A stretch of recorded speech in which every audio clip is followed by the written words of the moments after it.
शहरातील अनेक गजबजलेल्या परिसरात अनेकांनी अतिक्रमित सिमेंट ओट्याचे बांधकाम केले असून नालीवर सुद्धा बांधकाम केल्याचे निदर्शनास येत आहे.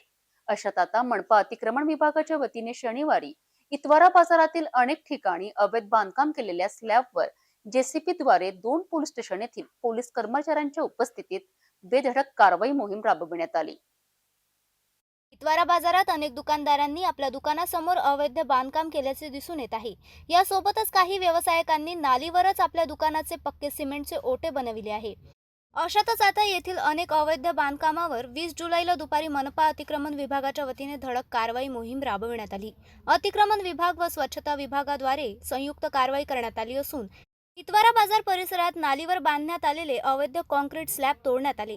मनपा उपायुक्त माधुरी मडावी यांनी धडक पाऊल उचलल्याचे यावेळी दिसून येत आहे. उपायुक्त मडावी यांच्या आदेशाने कृष्णानगर उत्तर क्रमांक झोनचे 1 स्वास्थ्य निरीक्षक मोरबाग येथील इतवारा बाजार येथे स्वच्छता विभाग व अतिक्रमण विभाग मार्फत संयुक्त अतिक्रमण मोहीम राबविण्यात आली. या मोहिमेत 2 पोलीस स्टेशनच्या पोलीस कर्मचाऱ्यांच्या बंदोबस्तात धडक कारवाई करण्यात आली आहे. ना भाई